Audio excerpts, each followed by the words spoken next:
கூடுதல் விவகாரம் தொடர்பாக 15 மாதங்களாகியும் விசாரணை முடிக்காதது குறித்து நீதிபதிகள் கேள்வி எழுப்பிய சூழலில் சென்னை உயர்நீதிமன்றத்தில் காவல்துறை இது தொடர்பாக ஒரு உறுதியளித்திருக்கிறது. வேங்கை வயல் சம்பவத்தில் 3 மாதங்களில் புலன் விசாரணை முடிக்கப்படும் என்று தெரிவித்திருக்கிறது.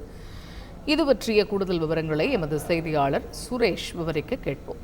முழு விவரங்கள் என்ன சுரேஷ்?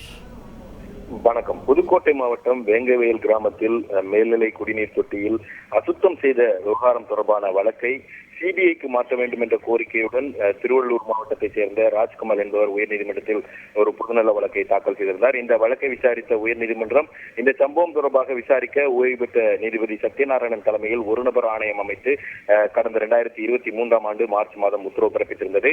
அந்த ஒரு நபர் ஆணையத்தினுடைய இடைக்கால அறிக்கையும் நீதிமன்றத்தில் தாக்கல் செய்யப்பட்டிருக்கிறது.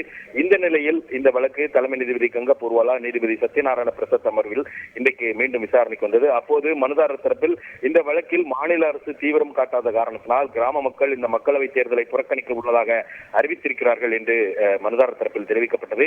இதையடுத்து 2023 ஜனவரி மாதம் வழக்கு பதிவு செய்யப்பட்டிருக்கிறது. 15 மாதங்கள் ஆகிவிட்டன.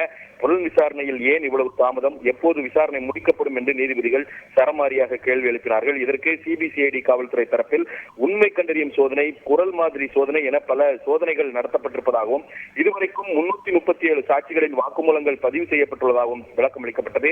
அது மட்டுமல்லாமல் இந்த வழக்கினுடைய புலன் விசாரணை 3 மாதங்களில் முடிக்கப்பட்டுவிடும் என்றும் காவல்துறை தரப்பில் உறுதி தெரிவிக்கப்பட்டது. இதை பதிவு செய்து கொண்ட நீதிபதிகள் இந்த வழக்கின் புலன் விசாரணையை விரைந்து முடிக்க வேண்டும் என்று அறிவுறுத்தி விசாரணையை ஜூலை 3ஆம் தேதிக்கு தள்ளி வைத்திருக்கிறார்கள். அன்றைய தினம் விசாரணை முடிக்கப்பட்டிருக்கும் என்று எதிர்பார்ப்பதாகவும் நீதிபதிகள் தங்கள் உத்தரவில் குறிப்பிட்டிருக்கிறார்கள். விரிவான விவரங்களுக்கு நன்றி சுரேஷ். செய்திகளை உடனுக்குடன் தெரிந்து கொள்ள உடனே சப்ஸ்கிரைப் பண்ணுங்க.